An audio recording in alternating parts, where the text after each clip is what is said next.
السلام علیکم ورحمۃ اللہ وبرکاتہ. رب اشرح لي صدري ويسر لي امري واحلل عقدة من لساني يفقهوا قولي. اعوذ باللہ من الشیطان الرجیم. بسم اللہ الرحمن الرحیم. Today I am going to deliver a lecture on a topic that has become a critical question in the present time. Why the Jewish community are so influential across the world. اگر ہم قرآن پاک کا جائزہ لیتے ہیں تو ہمیں یہ معلوم ہوتا ہے کہ اللہ تعالیٰ نے قرآن میں جس قوم کا ذکر سب سے زیادہ کیا ہے وہ یہودی ہے. یہودی میجورٹی کے حساب سے تو ایک بہت ہی چھوٹی جماعت ہے، مگر اس کے باوجود اللہ تعالیٰ نے ان کا ذکر قرآن میں بار بار کیا ہے اور ہمیں ان کی سازش، نافرمانی، چالاکی سے آگاہ کیا ہے.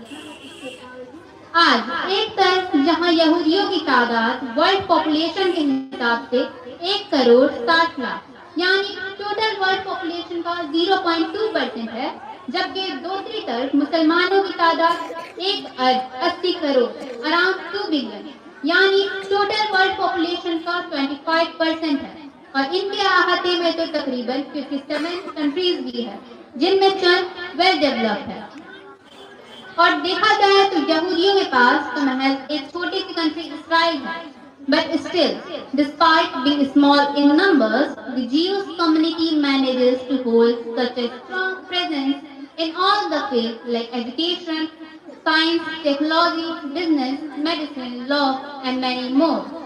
دنیا کے امیر تر لوگوں میں یہودیوں کا ہی غلبہ ہے. گوگل، فیس بک، میڈیا، ہالی ووڈ سبھی ان کے قبضے میں ہیں. پوری دنیا ڈائریکٹلی اور انڈائریکٹلی ان کے ذریعہ ہی کنٹرولڈ ہے.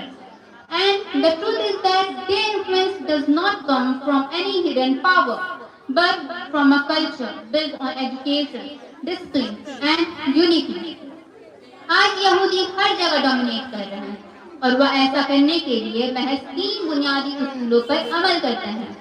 فرسٹ آف آل، ان کے گھروں میں بچپن ہی سے ایک آواز گونجتی ہے: study like your life depends on it. ان کے یہاں ایک اسٹرکچر انوائرمنٹ ہوتا ہے جہاں ریڈنگ، کوشچننگ اور ڈیپ تھنکنگ کو انکریج کیا جاتا ہے. سیکنڈلی، یہودیوں کی فائنینشیل ٹریننگ بھی بچپن ہی سے شروع ہو جاتی ہے. Childrens are taught how to save, plan, invest and build long-term goals that create a generation that understand money strategically and not emotionally. Third, and the most important one, that the Jewish community are very supportive to each other. وہ ایک دوسرے کو support کرتے ہیں، guide کرتے ہیں، اور یہی ان کی سب سے بڑی اسٹرینتھ ہے جس کی وجہ سے ان کا کمیونٹی اتنا اسٹیبل اور یونائٹڈ ہوتا ہے. ان ریئل یہ ٹیچنگ یہودیوں کی نہیں ہے بلکہ اسلام کی ہے.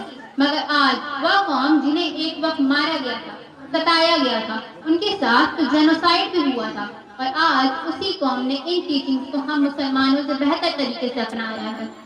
آج ہم مسلمان جن پر نازل ہوئی پہلی آیت ہی اقرا، ریڈ، تھنک، لرن ہونے کے باوجود ہم ایجوکیشن کو ریچول بنا بیٹھے ہیں، مشن نہیں. ہمارا پوٹینشیل اسکائی ہائی ہے لیکن پلاننگ لو گراؤنڈ ہے. ہمارا ٹیلنٹ پاورفل ہے لیکن یونٹی ویک. ہمارا ہسٹری گولڈن ہے لیکن پریزنٹ کنفیوز. ہم مسلمان تو محض سنی، سیاہ اور وہابی میں ہی الجھ کر رہے ہیں. ہمارا مسئلہ یہ نہیں ہے کہ ہم پوری دنیا میں پچھڑے ہوتے جا رہے ہیں، بلکہ ہمارا مسئلہ تو یہ ہے کہ ہمارا پڑوسی یا رشتے دار ہم سے زیادہ کامیاب کیسے ہو رہا. اور یہی وجہ ہے کہ ہماری حالت پوری دنیا میں بد سے بدتر ہوتے جا رہی ہے.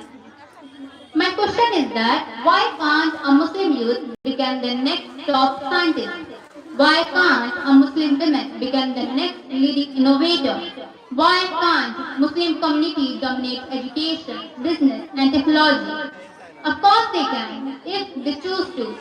ہم مسلمانوں کو اپنی حالت سدھارنے کے لیے خود ہی قدم اٹھانا ہوگا.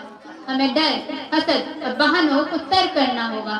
Because Allah has mentioned in Quran, Surah Al-Ra'd, chapter number 30, verse number 11, that says, "Indeed, Allah will not change the condition of people until they changes what is in themselves." That's why we must rebuild ourselves. We must reboot our mindset. We must restart a culture of learning, knowledge, discipline, and unity. Because strength is never inherited, it is acquired through learning, cooperation and purpose. اور جس دن ہم مسلمان ان values کو reclaim کریں گے اسی دن ہمارا influence پوری دنیا میں قائم ہوگا. سبھی مسلمانوں کے اصل طاقت سے واقف ہوں گے. وآخر الدعوانا ان الحمد للہ رب العالمین. السلام علیکم ورحمۃ اللہ وبرکاتہ.